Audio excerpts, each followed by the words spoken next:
All right. Welcome to Not Alone. I am Valeria Lipovetsky, and today I'm sitting down with Dr. Sara Reardon, aka the Vagina Whisperer. I have to tell you, I did not expect to learn as much as I did during our conversation. Sara is an amazing practitioner. She worked with thousands of women suffering from pelvic floor problems. She is a doctor of physical therapy and board certified women's health and pelvic floor therapist. When I sat down with her, I didn't know that I belong to the thousands of women who are suffering from pelvic floor problems. And the more we talked about it, I was like, oh, okay, there's so much to learn. We all make jokes about how we jump and we pee a little bit. I mean, this is for all the mothers out there that gave life through their vaginas. We all joke about it all the time. You sneeze, you pee, you jump, you pee. Like, you have to choose your fitness classes wisely.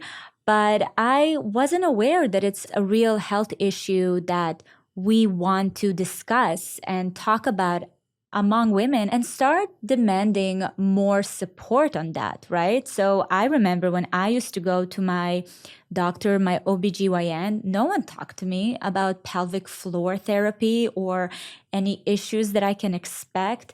I just thought that this is just what happens when you give birth. I am extremely excited for you to listen to this. Even if it doesn't touch you directly right now, it will at some point. But also, just knowing and learning these things, you are able to have conversation and support your friends, your loved ones. This is what it's all about. So let's get into it with the Vagina Whisperer.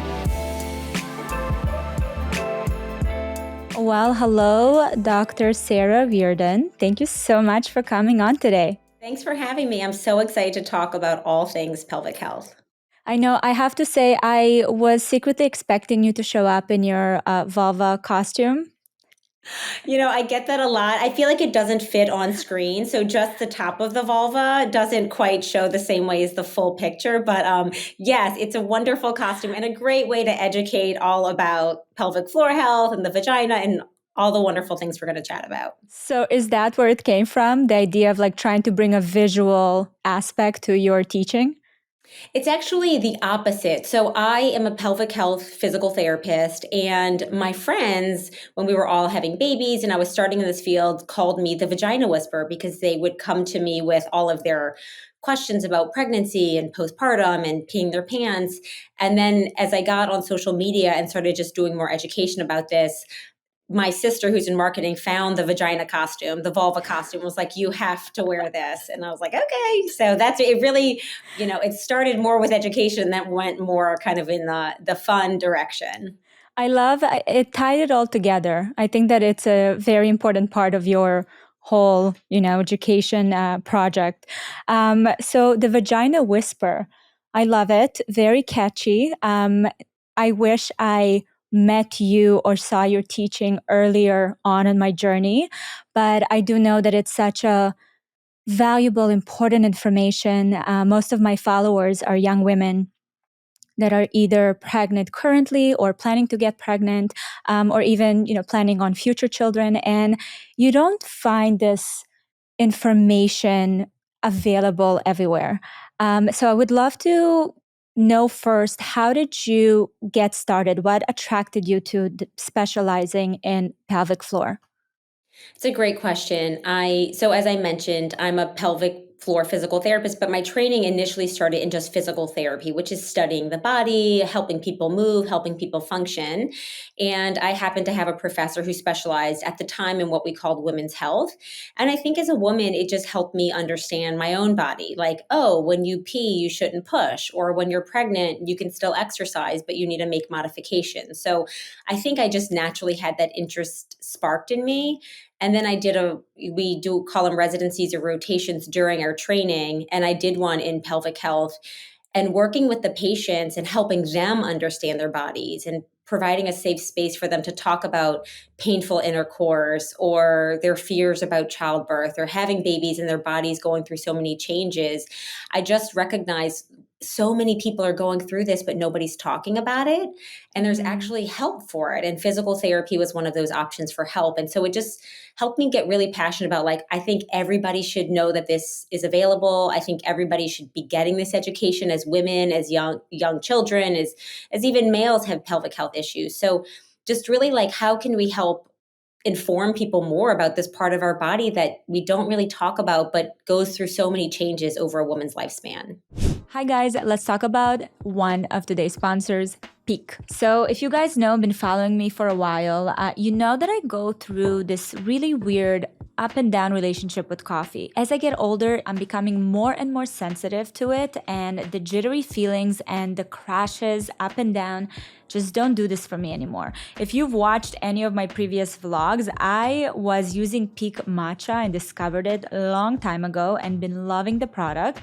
And I just learned that they came out with a brand new coffee replacement called Nandaka. And let me tell you, it's been a game changer. So once I put it to the test, I have learned a couple of lessons. Number one, it has a very creamy, spiced hot chocolate flavor, which I really liked. Feels like a dessert. And it gives you a slow release caffeine, which gives you the sustained energy and doesn't create those jittery feelings I'm trying to move away from. It also has functional mushrooms and adaptogens, which really helps with hormonal balance and helps support clear and radiant skin. The reason why I fell in love with Peak in the first place was they use high quality, pure ingredients for maximized benefits. The Nandaka coffee replacement has up to 30% cacao butter, which helps with better absorption and curbing sugar cravings. We all have those. And up to 20 times concentrated mushroom extract for stress relief and hormonal balance. I'm here for it. So if you want to give Peak a try for a limited time, you can get 15% off Nandaka, a free rechargeable frother, and a cup when you shop my link peaklife.com/Valeria. That's PIQUELIFE.com/Valeria for 15% off Nandaka, a free rechargeable frother, and a cup. So let's go back to basics and introduce pelvic floor to those who don't know where it is and what it is. Okay. So let's bring out my model. And I think that this is a great way to kind of just explain how important the pelvic floor is and all of the day-to-day functions that it assists with. So this is the bony pelvis. So we're all used to seeing, what we consider the pelvis. And at the very bottom of this pelvis is a basket of muscles. And this is what we consider the pelvic floor. So it sits at the very bottom of your pelvis like a hammock, and it supports your pelvic organs, including your uterus, which holds a growing baby during pregnancy, your bladder, which holds urine, your bowels, which hold poop. And so it's supporting all of those organs during the day. It also has the sphincters for the urethra, which is where urine exits the body, the vaginal opening for menstruation, vaginal birth, and vaginal intercourse, and then the anal opening for poops. So it holds in pee and poop during the day.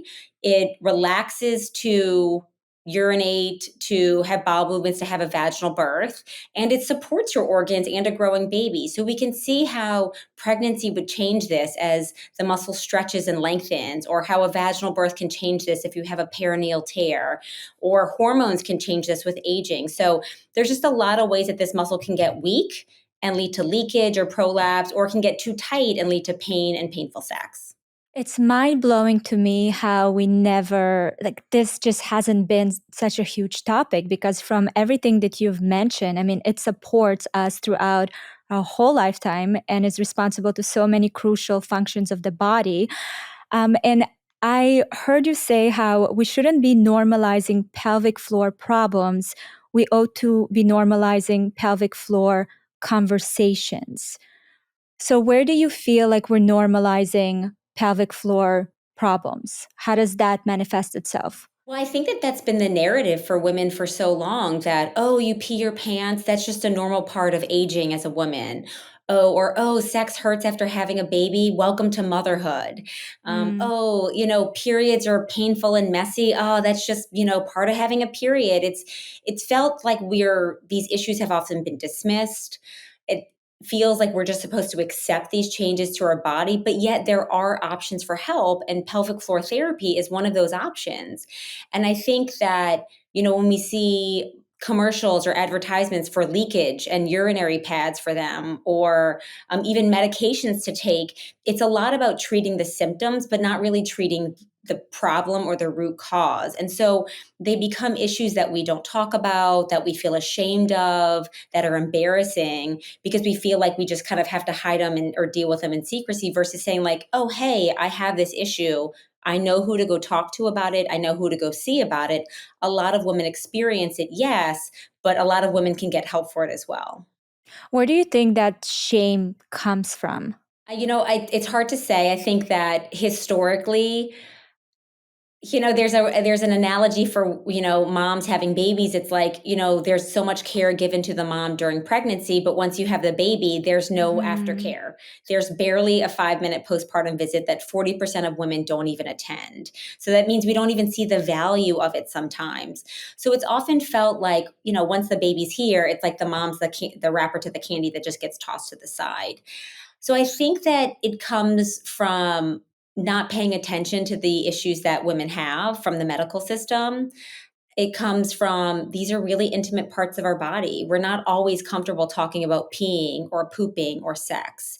And I think it also comes from mainstream media that, what we see is, hot, racy sex, but the reality of it, 1 in 4 women have pain with sex at some point in their lifetime. Or that, childbirth is just every woman grunting and screaming on a bed, and then water just gushes out of her vagina when her water breaks. And that's not really the picture of how it looks. So it's always looked kind of scary or icky, versus thinking, hey, these are some normal functions of the body, but when they're not functioning well, how can we address them? Hi guys, let's pause and chat real quick about today's sponsor, Bird and Bee.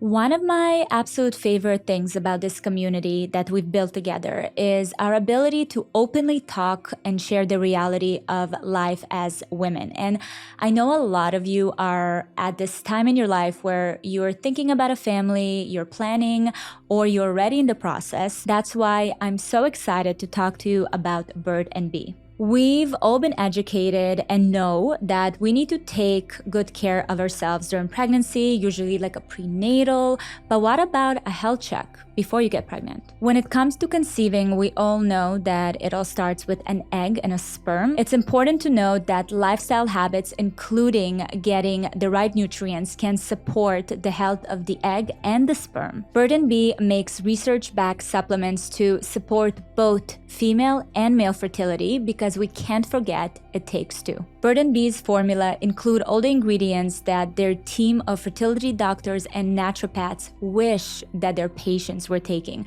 So instead of Googling around for what to take or booking expensive consultations, you can get it all in one doctor-formulated product. Birds and Bees, the Power Prenatal for females, has all the essential nutrients to optimize your reproductive health, including proven antioxidants like CoQ10 and NAC to support egg health. And my favorite part is that there's also a supplement to support sperm health. It's called the Powers for Males, which really matters, especially considering that up to 50% of infertility cases involve issues with sperm.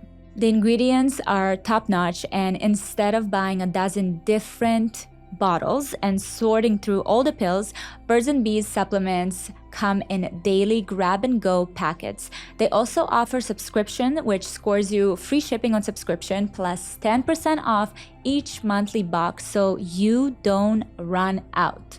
And at only $40, this is a no-brainer to empower yourself with more information. So if you want to give Bird and Bee a try, they gave me a special code just for Not Alone listeners.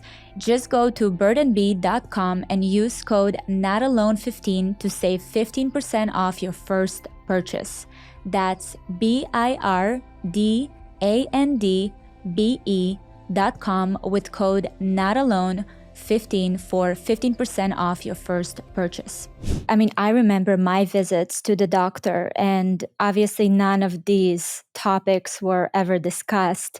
How would you even suggest for women to advocate for themselves with, in the medical field when they go see their doctors? Well, I think the first step is recognizing that we really have to be the drivers in our own healthcare. So, and I think you probably have experienced this, and I know that I have during my pregnancies and birth that I don't think that we can always look to the doctors of the medical system to really give us the answers. We have to do a lot of the research on our own, just like we research sleeping schedules or the best postpartum leggings or the best sleep sack. We really need to do that for our own healthcare as well, instead of thinking that, we just have to listen to what one person says. So I think the first thing is knowing who to talk to. The first thing is we don't even know what physician to go to if we have a problem. So asking your doctor, hey, I'm experiencing leakage during exercising. Is this normal? Or I have some back pain during pregnancy. Is this normal? And kind of saying, instead of accepting that this is normal, going to a medical provider and asking the question. And if you feel like it's not addressed appropriately and they say, oh, this just is normal, and say, well, who can I go see for help? What are my options for help? Is it medication? Is it exercise? Is it pelvic floor therapy? Not thinking that we just have to exist with these problems because they affect our quality of life. And then I think that really talking to other moms and other women is often our greatest referral source. I mean, I think that this is how we find out about these options. Just sharing our stories with other women or people who have been through our experiences is where we often find answers. Looking back, I mean, I had my first child almost 11 years ago, and boy, did I know nothing. Definitely felt a sense of shame to even ask those questions, because I guess for me, I just assumed that if anything is important enough, the doctor will bring it up. So when they don't Right. bring it up, you're just like, oh, this is kind of just gonna wait until it's gone. But there wasn't a lot of, to your point, there wasn't a lot of resources. I was talking to my mom about certain things, but I didn't really get the feeling that there's the support and the care for that fourth trimester for women, right? Once you Yeah. have the baby, and then you get a lot of information about how to take care of the baby, but you don't get really no information about how to heal your body. Like that was a big shocker for me. And I remember that I heard about pelvic floor from my Pilates instructor. She was the one that was just like, hey, how does it feel? She was really doing very subtle movements with me, and it didn't connect for me. But that was my introduction to that, my Pilates instructor, which is amazing. So definitely having women around you that can share and support with their own kind of view and their own experience was very detrimental. But I do still feel like I am still trying to grapple with the damage that I've caused to my body. Is that something that women kind of have to go through for a long time post baby? Is there a way to fix it? First of all, I'm so sorry that you had that experience, but I assure you, you are not alone. And I think Mm, even 11 years later, so many women and moms, including myself, feel that way. I mean, I'm in this field. I've been a pelvic health therapist for 17 years now. And when I had my first son 8 years ago, I was like, I know what's going on with my body. And this is still really hard and really lonely. And I mhm. think that some of that isolation of feeling like so alone makes us feel like we're the only ones who have gone through it because we don't really talk about it. And I see that shifting and changing. The fact that we're able to come on here and talk about vulvas and vaginas and pelvic floors means we are normalizing these conversations. So I think that one of the other ways to think about advocating for your body and getting some of the results for change is also thinking about your medical team or your support team is not just a physician anymore. It is a pelvic health therapist. It can be a lactation specialist. It can be a movement therapist or an exercise instructor. And really thinking, or a postpartum doula, really thinking about the care support team, because once you go home from the hospital or the birthing center, it's just you. And that physician or nurse is not really readily available for you. So, really thinking about building that support team during pregnancy and then also postpartum. And then I think that really helps us, one, start to understand a little bit more about what happens to our bodies when it comes to thinking about the damage, which is makes me sad because I feel like we feel like we sacrifice so much to have children, and knowing that we also have to do that in a very physical sense is emotional, and that is something that we have to deal with, these day-to-day issues that have come up from birth. But I think one, understanding our bodies is the first step. Like, is this normal? Why did this happen? And then we start getting to some of the solutions of, oh, do I need pelvic floor exercises? Do I need, a pessary or an organ support to help with leakage? Do I need to consider surgery? If I do have surgery, how can I maximize the benefit of that or make sure that it's successful and effective? And so really thinking about, one, how do I get to the root of the problem? And two, what are my steps for treatment? I think really helps us feel empowered in that journey instead of feeling like we are damaged, and that we can do something. You can absolutely improve these symptoms years and decades later. We may not get our pre-pregnancy vaginas back, but just like we wouldn't want to get our pre-pregnancy lives back, right? Like, so much has changed, but how can we better manage our symptoms and feel really strong in a different way as moms? I am so excited to talk about today's sponsor, Element. As you guys know, I moved to Miami, and I have to say I had to relearn this whole health and wellness here, specifically with hydration, because it gets so humid, so hot, especially when I work out outside or honestly just move around outside. I lose a lot of water, which means I sweat a lot. I heard it's good for you. But what I've learned is healthy hydration is not just about water, it's about replenishing water and electrolytes, which makes total sense because you sweat out water and sodium, and they both need to be replaced because otherwise you get the muscle cramps, you get the headaches, you get the energy dips, and I can't afford that, honestly. Another thing that I've learned, which was very interesting, is we've been always recommended to drink up to 8 cups a day, and I thought that it's mandatory. Apparently, drinking beyond thirst is a bad idea. See, we live and we learn, because it dilutes blood electrolyte levels, and that takes us back to the problems we want to avoid, like headaches, low energy, cramps, confusion. So the solution is being mindful of your water consumption, but it's not to stop drinking water. It's about getting your water with electrolytes. And here's when Element comes into the picture. I've been making sure that every single bag that I own has Element packets. I also take them with me when I fly. That's actually mandatory, especially on planes. I don't like drinking a lot because you have to get up, get over the person you're sitting beside, go to the restroom. I don't like that inconvenience. So making sure that I have my water with electrolytes, I feel like I'm getting enough hydration without drinking obscene amounts of water. Some of my favorite flavors are the watermelon, the mango chili, the raspberry salt. You guys, so good. And just a little history lesson here. The product was created by a former researcher, biochemist, Rob Wolf, and Ketogains founder, Louis Villaseñor. Element has enough sodium, potassium, and magnesium to make us feel better and perform our best. So there's zero sugar, no artificial colors, and no other ingredients that you absolutely can't pronounce and don't know what they are. And what I love about Element, I know I mentioned some of my favorite flavors, but they have such an amazing variety that you are guaranteed to find 1, 2, 3, 4, 5 that you will absolutely love. So if you want to give Element a try, they came up with a fantastic offer for us.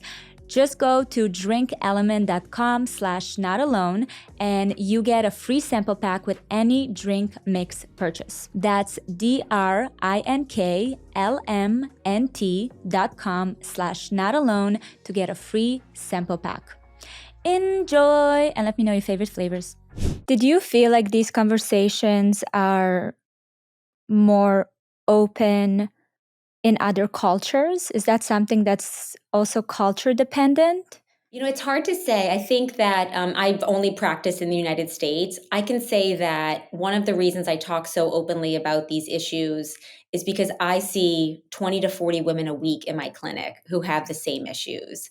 So when you're seeing patient after patient who's coming in suffering with leakage or pain or prolapse, and they think that they're the only ones, I'm like, oh, well, the woman before you and the woman after you are also experiencing pelvic floor problems. So you're not alone. I think that in other countries, I would say that their postpartum care in some countries is definitely elevated more than ours, just from everything to maternity care coverage, healthcare coverage, affordable childcare, so that moms can, go to the doctor or go to exercise classes or take care of their bodies. Paid maternity leave. I mean, you can't take care of your body if you're just back to work 2 weeks later and you're literally still bleeding after birth. So I think other cultures systemically have more support for moms. But when I think of pelvic floor health in general, there are some countries and cultures that integrate pelvic floor therapy immediately after birth. And so I think just by having those options for mom available, that's recognizing that, hey, women do need this support physically after birth. It's not just about baby. Do you feel any changes in the medical system of like just starting to pay more attention to it? I think yes, but I don't think it's due to the medical system. I think it's due to women and moms That are advocating for demanding themselves. it? Yeah. They're going to their providers and saying, "I heard about this type of therapy. I want you to send me to somebody for it." And or I'm having another vaginal birth. My first one didn't go the way that I wanted it to. I want to work with a pelvic floor therapist to help me feel more prepared. So I really attribute this to moms and to women versus the medical system recognizing that we need support. I think it's us saying, hey, we deserve better and we want to make those changes. I love it. And I mean, I know that you're leading the way to this change. And I mean, it inspired me so much. And I share so many of your videos with my friends. They're either planning to get pregnant or are pregnant. And I think it's so extremely important because another thing is there is a lot of other aspects that happen to us when we don't notice the health of our pelvic floor, right? I mean, I know that you mentioned before that it can cause postpartum depression or it can contribute to any other mental health issues. Can you expand on that? Absolutely. So, and it's interesting because I see a lot of support increasing for breastfeeding or lactation. But breastfeeding and lactation, the changes in your hormones and milk production affect your vulva and vagina, and it leads to vaginal dryness or thinning of the tissues, which can affect sex or infection. So, or I also see things about returning to exercise because that's really great for mental health. But if you're peeing your pants, you don't want to run or you don't want to go to the gym because you're self-conscious about leaking or smelling. So I see a lot of prescriptions and recommendations out there for how to help moms with their mental health, but at the same time it's so connected to our physical bodies. If we're in pain, if we're feeling like something's falling out, if we are bleeding, if we are leaking, that we're not always even able to achieve those things or to focus on those things that may be beneficial for our mental health. There's a connection between urinary incontinence and postpartum depression, which makes sense. Right? There's a connection between marital troubles and painful intercourse, which we know that relationships take a toll after, your first year after birth. But if you can't be intimate because sex hurts, that can lead to relationship challenges and intimacy challenges. So I think that we want to focus on this physical piece because those ripples really do trickle into all of these other aspects of our lives that can affect our psychological and emotional well-being. You were mentioning that in your TED Talk, actually, about the sex portion, where you had a patient that told you that she went to the doctor and she told them that having an intercourse hurts. And he suggested that a glass of wine and some lube would be a great solution. I honestly, when I heard it, I was like, yeah, that's what my doctor would probably say as well. Can you explain to me that connection with the painful sex and the pelvic floor? Absolutely. So, and I think when we hear those things, which unfortunately still does exist, whether a woman's hearing, oh, just give it more time, or, come back in 6 months, or use more lube. I mean, that's gaslighting. That's saying, hey, what you're experiencing doesn't deserve attention and care right now. And so that is an option, I think, an opportunity for someone to advocate for themselves more, either by seeing a different provider or seeking other resources. So we mentioned that the pelvic floor is this basket of muscles, but that group of muscles has the opening to the vagina. And often during pregnancy, those muscles get stretched out, but during birth, you can have a perineal tear, which is a laceration into the muscle. So a tear of the tissue at the opening of the vagina or in the labia. And as that scar tissue heals from the tear, that can lead to decreased relaxation of the muscles. Scar tissue doesn't heal the same way that pre-pregnancy or pre-torn tissue does. Are those the tears that they basically like sew you up? Yep. Okay. So if we're looking, I'll bring out my little model here. So the vaginal opening is here, and when you experience a perineal tear, this is the perineum. It often goes into the muscle here or into the muscle on the side. And for a small percentage of women, not to scare anyone, but it can actually go all the way to the anal sphincter.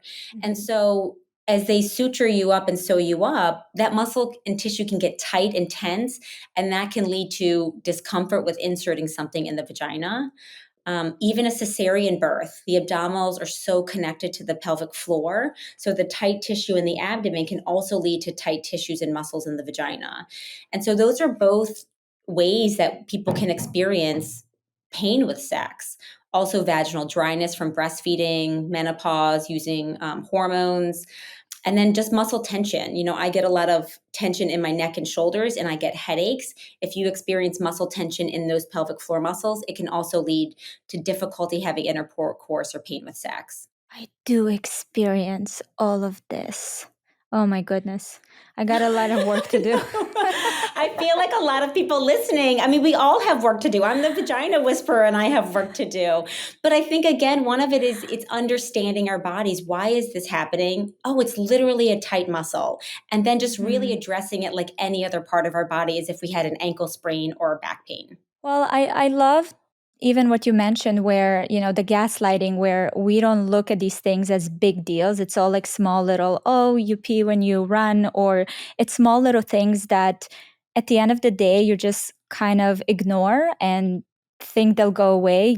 We haven't been taught to add all of this up and try to understand the root cause of it. So even like learning all this information is, for me, I'm sitting here and I'm listening to you, and it's like I'm getting a clear picture of how my body, what it's been through and what is been going through, and it's just absolutely fascinating. And honestly, with the whole incontinence, right, the urinary incontinence, I remember this being like just a normal joke we all have between moms, right? Where we see people doing certain things. Like I watched the other day this trampoline exercise class, and I'm just like, I could never. Like, how is that even possible?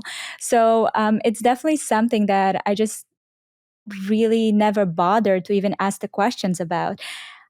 What's fascinating to me is that in your TED Talk, you mentioned that 20% of women have urinary leakage after childbirth.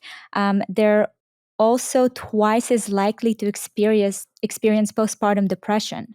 Right. There's that connection.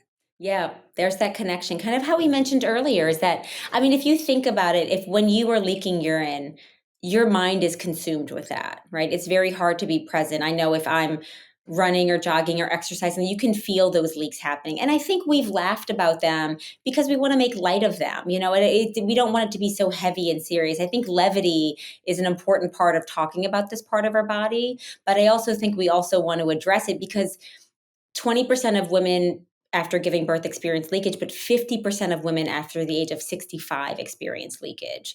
So it's one of those things that if we don't work to address it over time with aging, our muscles just get weaker and weaker, and we do end up in diapers and experiencing urinary tract infections or going to a nursing home because we're not able to take care of continence issues. So when I start thinking about the bigger quality of life issues, it is one of those things where we don't want to just not address it. We want to laugh about it and be like, oh, I've got to do my exercises kind of thing, just like we would for anything else. So I think that there's definitely a connection between those two things. And I think that as we get older, we're having babies later in life, and we literally go from pregnancy to postpartum to perimenopause now, that we start to see these changes happen much more rapidly, and we want to address them sooner than later. Oh, that's such a good point. We are having babies later. I hope that at some point there's going to be workout classes that would just be pelvic floor. That would be the new trend, you know?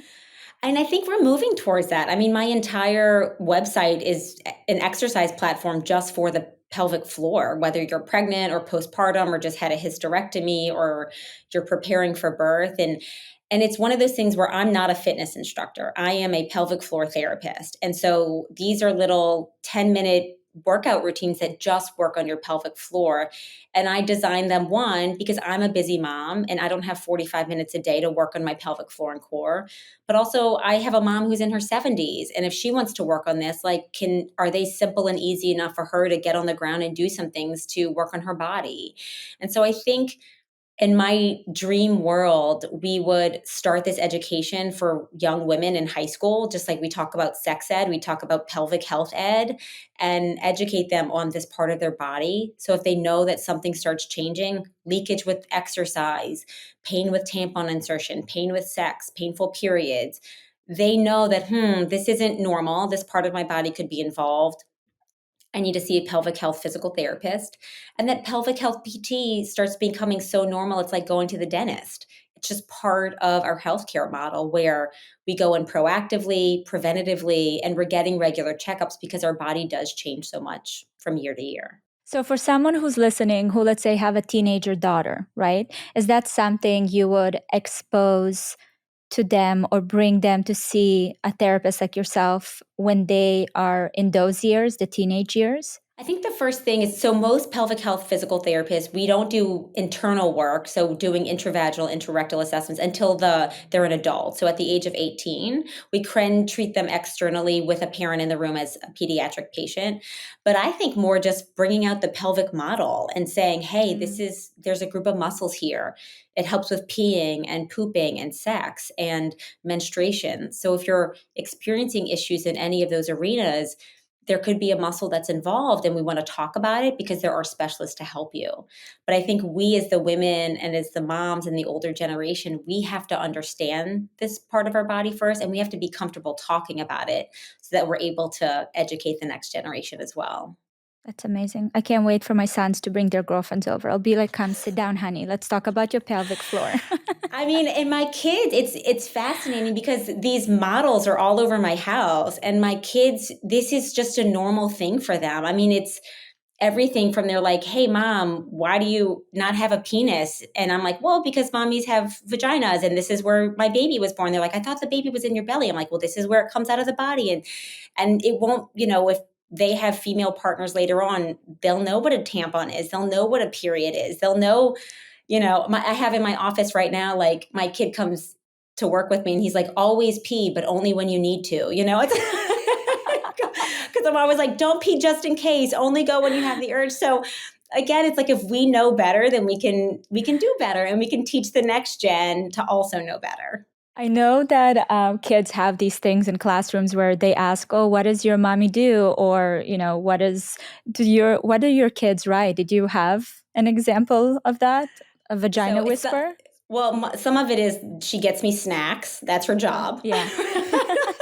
That's her first job. So yeah, they do know that I'm the vagina whisperer for sure. And they'll say she helps people with their pelvic floors, is what they'll say. Amazing. So, but they know, I mean, Vagina Whispers all over our home. It's on my office door, so they're very comfortable with the terminology. And we actually had a play date with a group of friends, and one of them said, "Oh, Sarah, your son came to school and he was saying, oh yeah, the vagina looks like a butt, but it's just smaller." And I think he's just used to seeing me without my clothes on, and there's like a crack in the front, a crack in the back. But it's like, I was like, oh my gosh, my 6-year-old is going to school talking about this, and I'm like, he's not wrong, but I don't know if it's wrong. I mean, this is going to be the first step, into changing the way we talk about it. He's taking away the shame. He just says it how it is. This is how the wheels of change happen. Let's talk actually about the birth, because I think that a lot, for me personally, changed after I gave birth. I think that there was a lot of physical and emotional changes that were hard to deal with, but then the physical were definitely difficult to deal with. And as we all know, we go to the doctor. They give you the green light after 6 weeks. Okay, you're good to go. You can go and have sex again. And I have to say that ride back home after that appointment was the longest ride of my life. I was just all these thoughts and all these emotions, a lot of anxiety about it, because again, didn't know what state my body was in and how to even approach it. Right. How do you suggest for us women to take care of ourselves emotionally and physically at that point? So I think that the 6-week time frame is a completely arbitrary and nebulous number. There is Where did no it come from? Do you I know? have no idea. I think that some of it has to do with wound healing. Like there's a period of time as to like typically between 4 to 6 weeks is when a wound can heal. And so you're checking in if, your stitches have dissolved and there's no bleeding, because typically lochia will, which is postpartum bleeding, will resolve by that point. So a lot of it is kind of around that 6-week period is like your uterus is shrinking back down, a wound has healed, your bleeding has decreased. But there's no research to say that at 6 weeks is when you should be having sex. I think that the green light doesn't necessarily mean that like you have to. I think it's a little bit more of a yellow light of proceed with caution. And if you need to slow down and wait a little bit longer, that is totally fine. With my second son, I didn't have pain with any of my postpartum sex experiences, and I didn't have any tearing with either of my births. So I wasn't scared to have sex. I was just tired. Like there's so much pressure as a new mom that was Yeah. not on the list of my priorities. So I think one is giving yourself more time to physically and emotionally heal after birth, that you don't have to have sex at 6 weeks. You can wait until longer. I think one of the other things is, make sure that your medical provider does do a postpartum exam vaginally and of your cesarean scar. So if that wound is not healed, if you still have stitches present, I would just hold off. If it hurts to just touch the external portion of the vaginal opening or even have something touching your tummy, you likely are going to be guarding your muscles and tensing up. And that's not going to help for a relaxed, pleasurable sexual experience. I do encourage people to use lubrication automatically for their first postpartum sex or the first couple. We typically have vaginal dryness because of lactation or breastfeeding. We have lower estrogen levels when we're lactating, and so that causes some vaginal dryness.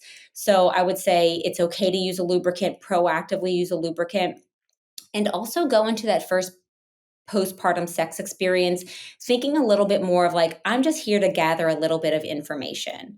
Does it hurt when someone is touching me? Can I lie on my back comfortably, or am I more comfortable lying on my side or on my hands and knees? Is it uncomfortable with initial insertion, deeper insertion, or both? Am I having bleeding afterwards? I think a little bit of like, take it very slowly. Be like, I'm here to gather information and I just want to see how my body is responding, instead of expecting our bodies to show up like they did pre-pregnancy. Because again, a lot has changed. You may have more weakness and have less sensation because again, you've had lengthening or weakening of these pelvic floor muscles. You have experienced a vaginal birth for many people, and that lengthens your pelvic floor. So you may have sex and be like, gosh, it actually feels quite different. That is not unusual, but it gives you some information that, hey, I may need to work on some strengthening because I'm not quite able to get that same sensation. Or my orgasms feel really weak. Orgasms are pelvic floor muscle contractions. So that may say, my pelvic floor muscles, again, another sign of weakness. I think I need to work on some strengthening. Or, wow, it's really painful with initial insertion right where I had my tear. I might need to work with a pelvic floor therapist to work on scar massage. Or we have these devices called vaginal dilators where you can kind of insert them into the vagina. They look like tampons of different sizes. And it's almost like training for a race. Like we don't go run a half marathon without ever having stretched and trained. So we can't expect our bodies to do a big physical feat if we haven't warmed it up and stretched and trained properly. So I kind of think about gather information, see how your body feels, and then if it's great, great. If you feel like you need to make some adjustments or get a little bit of fine tuning, also fine. And you know that therapy is an option for that. Just sounds like it's an opportunity for us to really connect and to rediscover or discover this like new, body of ours, because it does changes drastically. And I don't want to scare listeners that maybe did not have kids yet. I think that this is all, again, a matter of getting the education, understanding our bodies, and being proactive about it and advocating for ourselves. And I think that it shouldn't be such a scary journey to be on. I completely agree with you. I feel like we're talking about all of the negative things. And, when people also ask me why I became a pelvic health therapist or what I love is that I actually had two really amazing births. I had two amazing postpartum recoveries physically. And I think that when I saw, like, oh, with this education, with this training, like, it can actually go really smoothly and people can have less trauma and they can have better birth experiences.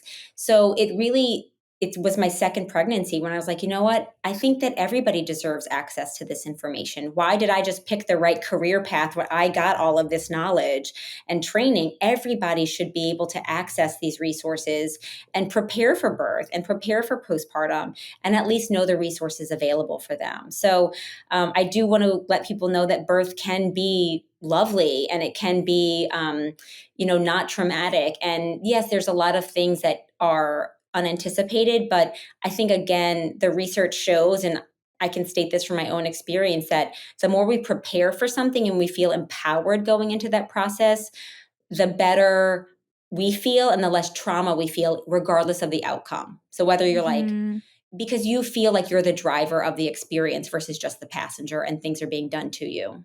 I feel like it also connects you deeper to your intuition. So even if it's something that you don't necessarily know exactly how to navigate, you are so connected to your body that you can intuitively know what to stay away from or what to lean into. So I completely agree. I would love to hear from your personal experience having two wonderful births. What did you do? What kind of rituals or any strategy that you use to prepare yourself and take care of yourself after giving birth? So I'm a big data nerd. So I really went to the research and I said, okay, for me, I didn't want to have a cesarean birth. 30% of women do have cesarean births, which is totally fine. But I knew for me, certain interventions are more scary for me than pain. So I was like, I would rather deal with the pain of this experience than this fear of I have of medications or surgery or whatever. So I had a doula, which I think really helped me, read a lot of books. Like I read Ina May's Guide to Childbirth and How to Have an Unmedicated Birth in a Hospital. And even if I did have a medicated birth, I kind of knew what the steps would be for that. Like, okay, you get induced. Okay, then you get Pitocin. Then you get the epidural. Like, I didn't want to be caught off guard during the process when I'm in such a vulnerable place. So I kind of educated myself on what the birth could look like in all of these different directions. I also chose a physician who was supportive of the way I wanted to birth. At 21 weeks of pregnancy, I loved my OBGYN and I went in and I said, hey, I'm thinking about having a doula during the birth. What do you think? And she said, I think that doulas just get in the way.